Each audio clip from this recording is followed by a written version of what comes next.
niya na parang sa inyo nakita niya na nag-enjoy talaga kayo with every part of the pageant and very grateful. So seeing na masaya na kayo parang to join the pageant, Kenneth, I wanted to ask you, nagulat ka ba na, you know, out of how many, 38? That, I mean, you finished 4th runner-up. So, nagulat ka ba or sa tingin mo sa pagmamasdan mo sa iba, you knew it?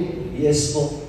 Sobrang kinagulat ko po na nakapasok ako sa top 10 and nakapasok ako sa top 5 kasi to be honest, during the days na hindi pa prelims at finals, sobrang lungkot ko po doon kasi nakikita ko sa online na hindi ako part sa mga hotpicks and nasasarap ko kasi yun, parang nalulungkot ako sa mga taong tumulong sa akin kasi parang hindi ako visible doon.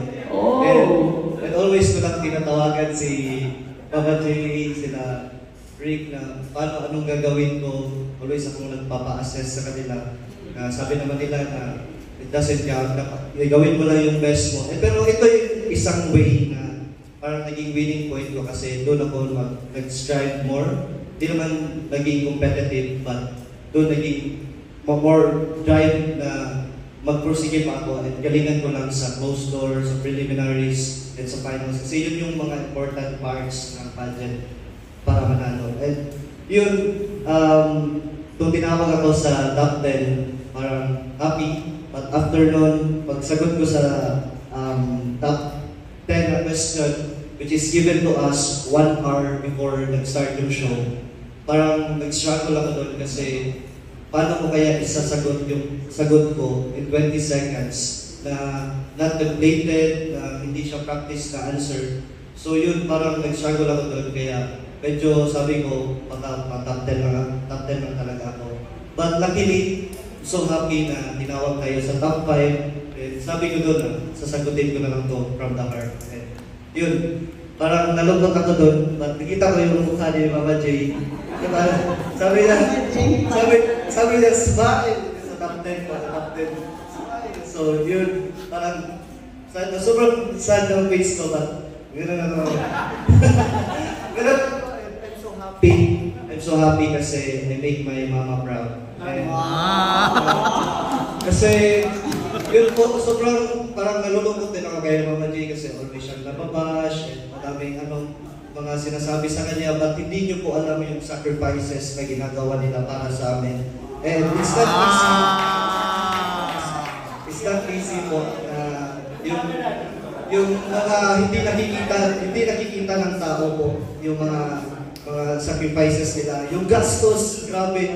Doon parang, kaya naisip ko po na paano kaya namin babayaran sila mga dito. Milyon-milyon po yung gasto nila for us and pamasahe pa lang lahat-lahat and parang wala silang parang hinihinging kapalit para sa amin. Gusto lang nila i-represent yung country natin well doon sa international stage. Sobrang thankful ako kay Mama Jay personally. Thank you, Ma, and we love you. Happy Mother's Day!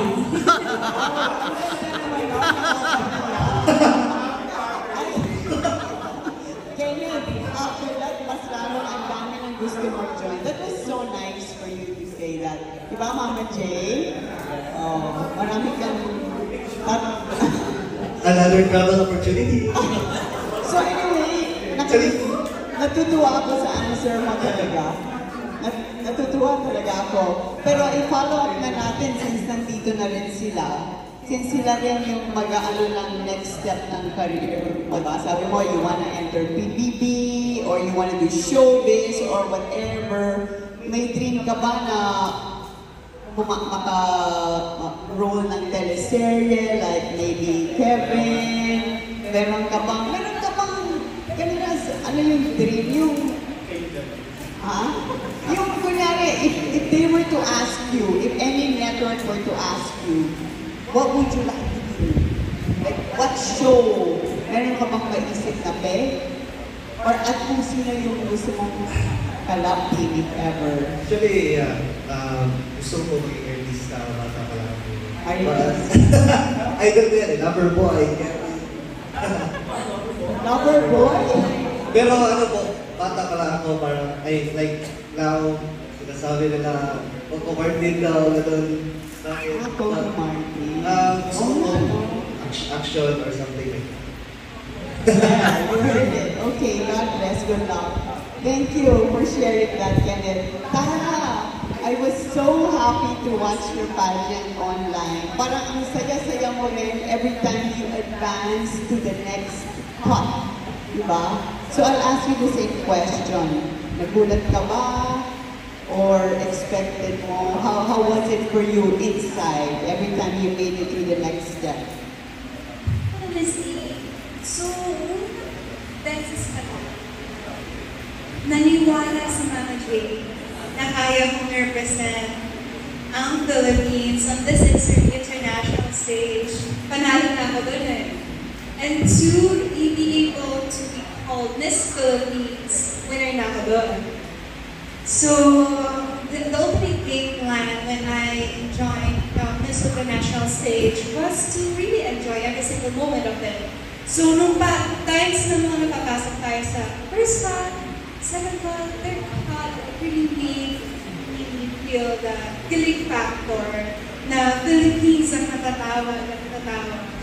So, super happy lang din talaga. And your dream next step, what would it be? You have such a pretty face, grabe, and you're so beautiful. Ano yung gusto mo kung meron kang mahihigit na pwede nilang ilakad? Mama G.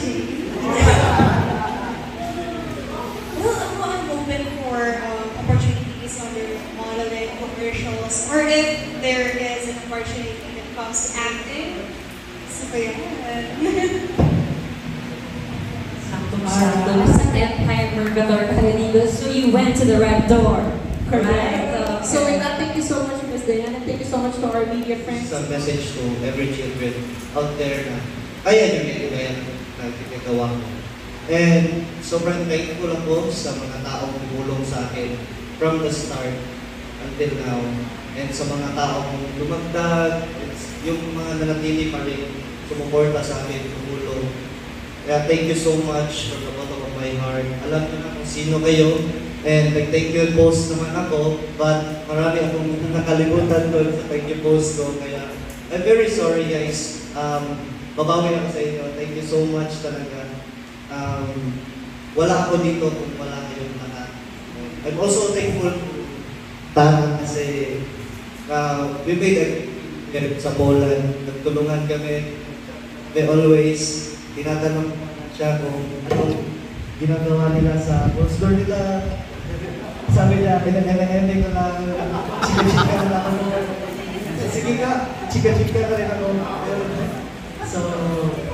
So yun, parang thank you Tara, thank you sa tulong mo. And to Mama J, thank you talaga Ma. Thank you dahil unang-una pa lang naniwala ka na sa akin na pang-supra ako. Yun, laging bagay na, laging bagay na yun. And thank you, Miss B, sa lahat Miss B? Miss B? Ay, thank you sa inyo. Sa lahat ng media, sa lahat ng sponsors natin, sa lahat ng sponsors namin, salamat po sa inyo kasi mas nagpa-function yung MPW, yung Empire. Dahil sa inyo. Kaya thank you so much and I hope next year marami pang sponsor na papasok. I love you all and sana na hindi lang hanggang dito yung pag-support nyo sa akin at dahil tapos sa yung budget journey ko, sana friends pa rin tayo kahit anong mangyari. I love you all and God bless us all. Thank you.